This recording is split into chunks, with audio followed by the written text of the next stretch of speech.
The siren sliced right through the peace of that lazy afternoon, and I just stood there frozen, heart thumping so hard I could hardly breathe, watching my little girl Emma feeding our horses by the old split-rail fence. So innocent, just 8 years old, laughing as Sunshine, our gentle mare, nudged carrots from her tiny palm. She had no idea her whole world was about to be turned upside down by a phone call from someone who treated the title of HOA president like a royal scepter. Margaret Whitmore, clipboard in hand, Mercedes idling at the curb, that cold little smile barely hiding how much she loved throwing her weight around. She actually called the cops on me for letting my own daughter play in our own yard. No joke, she claimed it was dangerous activity. For what? A peaceful kid, a friendly horse, a mowed lawn. According to her, that was enough to call in law enforcement. That's when something inside me just went still, not angry, just cold. Because, you know what I mean, there's a point when a father decides enough is enough. My name's Jake Morrison. I bought this 5-acre ranch outside Millbrook Springs 3 years ago, right after my wife Sarah died in a car crash, packed up, left the city behind, and tried to build something healing for Emma and me. I work in law enforcement nights, weekends, all that. This land was supposed to be our sanctuary, a place to breathe again. What I didn't count on was Margaret Whitmore, retired real estate lawyer, nails so perfect you'd think she wore gloves to sleep, queen of property values. She'd been HOA president for 6 years, ruling the neighborhood like a private fiefdom. When we moved in, she greeted us with a 3-page list of rules and a welcome basket that felt more like a warning. See, technically our place falls inside HOA lines, but it's zoned agricultural. The old owner had signed some courtesy agreement Margaret swore was binding. First violation hit us the first week. Horse trailer had to be moved out of sight. Okay, I figured I'll play along for now. Second week, a notice about the fence being 2 inches too high. I spent my Saturday sawing posts while Emma watched from the porch, asking why the world cared so much about fences. Then it was her playset, too colorful, didn't fit community standards. Margaret said Mr. Morrison property values don't maintain themselves. Her face was stone, like fun itself was a crime. Wildflowers along the front fence. Not on her watch, she sent me a list of approved plants. Even our gravel driveway kicked up unacceptable dust. Every week it was something else. I tried to keep my head down, do what I could for Emma's sake, but it just got worse. Margaret started calling when I missed HOA meetings for work, leaving voicemails questioning my commitment, hinting maybe our place wasn't right for Millbrook Springs. Pretty soon I was that problem neighbor came home after 12-hour shifts to find violation notices taped to the door, complaints about the mailbox, color, the height of the grass, the way my truck sat in the driveway. But the horses, that's where she really lost her mind. Emma was showing her friend Lily how to brush Sunshine when Margaret stormed onto my property, yes, my property, shouting about liability issues. She threatened to call animal control, said horses had no place here, that this is a residential community, not some backwoods farm.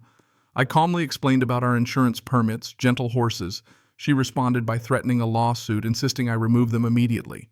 Then Margaret convinced the board to pass an emergency resolution demanding approval for all outdoor animal activities targeted just at us, since we were the only family with livestock. After that, she started acting like the paparazzi, sitting in her car at the end of the driveway, snapping photos through the fence looking for any slip-up. When I asked what she was doing, she actually grinned and said, I have every right to document violations. The breaking point, though, was the barbecue. Margaret called the whole neighborhood together to discuss community standards, but used it as an excuse to show a slideshow of our property, highlighting every violation, shaming us in front of 30 neighbors. She even showed a photo of Emma playing with Sunshine, called it dangerous and irresponsible. I watched my little girl's face fall, realizing Margaret wasn't just a busybody, she was cruel, and she loved it. But Margaret's cruelest move was still to come. She filed a formal complaint with the county claiming our property was being used for illegal commercial activity because Emma sometimes helped me feed the horses. She went so far as to suggest Child Protective Services needed to look into whether my parenting was suitable. It was a total fabrication, but it worked. Sheriff's deputies showed up at our gate one afternoon, Margaret striding behind them like she was leading a parade. What she didn't know was that those weren't just any deputies. They were my colleagues, people who knew me well. Officer Martinez had worked with me for years, chin sharp and fresh from the academy. As soon as they saw me, their faces shifted and Margaret, noticing, started to panic. Sheriff Morrison Martinez said loud enough for Margaret to hear. She just froze, fingers still pointing at Emma. "What do you mean, Sheriff? He can't be. He's just—" I let her trail off, then calmly explained. I usually worked nights, which is why she never saw me at meetings, because I was busy dealing with actual crime, not 8-year-olds feeding horses. Chen fought to hide a smile. I pulled out my badge. "Ms. Whitmore, you've just filed a false police report claiming my daughter was trespassing on her own property." Martinez shook his head and told her, "Ma'am, filing false reports is a misdemeanor. Sheriff Morrison's property lines are clear." And as if on cue, my radio crackled dispatch reporting that Margaret had called 911, again demanding real police since the deputies on scene obviously don't understand. I put it on speaker, watching her face go from smug to purple. But I wasn't done. I'd been quietly documenting her violations for months. Her Mercedes parked illegally for days.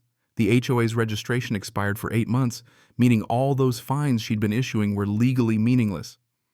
I even found out the original deed for my ranch never gave the HOA any actual authority, just a courtesy agreement, not binding in the slightest.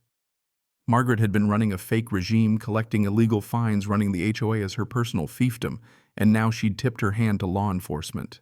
And that's when my neighbor Tom stepped in, quiet retired teacher, never one to pick a fight. Turns out he'd been treasurer for 3 years, quietly gathering evidence of Margaret's financial shenanigans. Right there in front of half the neighborhood, Tom dropped a stack of documents. Margaret had funneled $30,000 in HOA funds to her son's landscaping business, approved by herself for work never performed. Fees she'd charged went straight into her personal account. The intimidation, the bogus violations, all a cover for her little embezzlement empire. When Tom asked why he never spoke up, he said she'd threatened foreclosure, scared him into silence. She made me feel like I was the one doing something wrong. That night I called an emergency meeting, and the turnout was bigger than any HOA event we'd ever had. Margaret strutted in, acting like she still ran the place, but the room had turned. Tom put up the documents on the screen, line after line of shady payments and forged invoices. People started speaking up, the Hendersons, the Williamses, Mrs. Patterson, telling stories of harassment of Margaret, using aesthetic rules to force people out, tear down memorial gardens, fine elderly neighbors for bird feeders. It was all out in the open now. Margaret, realizing her power was slipping, tried to shout us down, claiming it was all a conspiracy, forged documents, anything to deflect blame. But nobody was buying it, not anymore. Even her loyal secretary and board cronies were edging toward the exits. And just then, Officer Martinez re-entered, this time with a warrant for embezzlement fraud, filing false police reports and operating an illegal organization. Margaret went pale as she was read her rights, shrieking threats about lawsuits and ruined property values, even as Martinez gently reminded her of her right to remain silent. Nobody moved to defend her. After that, everything changed. Tom was elected interim president. First order of business: dissolved the HOA entirely. We formed a voluntary neighborhood group instead, focused on actually helping people, not fining them. The Hendersons rebuilt their memorial garden, the Williamses put up a bigger, brighter pergola, and people started looking out for each other again. Emma thrived. Her horse club became a weekend staple, with kids learning about animals, responsibility, and honestly just being kids in a place where nobody was afraid anymore. Margaret's old house sat empty, a for sale sign in the yard, for months. When it finally sold to the Tades family, new immigrants from Ethiopia, we threw them a welcome potluck. The kids played in the yard, neighbors brought tools and food, and the old tension vanished like a bad dream. The Tadeses painted the house yellow, planted a vegetable garden in the front, and turned what used to be a symbol of control into a home filled with laughter and warmth. You know what I mean? That's what a community's supposed to be. In the aftermath, the depth of Margaret's abuse became clear. Illegal surveillance targeting the vulnerable, discrimination that broke state and federal law. Her story turned into a cautionary tale: what happens when power goes unchecked, when one person is allowed to rule by fear and pettiness. She lost her real estate license, her management certifications, her reputation, everything she'd built on intimidation. When her house finally sold, neighbors documented every tiny infraction, peeling paint oil stains, all the stuff she'd weaponized for years. A year after her arrest, I got a letter from her lawyer asking for a character reference at her sentencing. Took me a while to decide what to say. In the end, I wrote that Margaret Whitmore had caused real harm, cruelty, abuse, of power theft, but even she deserved a chance to make things right, to learn from her mistakes if she wanted it. She got 3 years and was ordered to pay restitution with mandatory community service. Maybe someday she'll learn what real leadership looks like. Now the sunflowers Emma planted along our fence, the same ones Margaret once tried to ban, bloom brighter than ever, a living reminder that real value isn't about perfect lawns or matching mailboxes. It's about kindness, about neighbors lifting each other up, about letting beautiful things grow where they belong. Our new neighborhood isn't perfect, but it's real. We learned that the only way communities thrive is through trust, honesty, and the willingness to look out for one another. So yeah, we survived the reign of Margaret Whitmore. And I guess if there's any lesson here, it's that justice doesn't always look like a courtroom or a pair of handcuffs. Sometimes it's just a bunch of neighbors finally standing together, choosing compassion over control, and deciding what kind of place they really want to call home. Now, I want to hear what you think. Where's the line between protecting community standards and abusing power? What would you have done if you were in my shoes? Share your thoughts. Below, let's talk about what justice, community, and real belonging mean to you.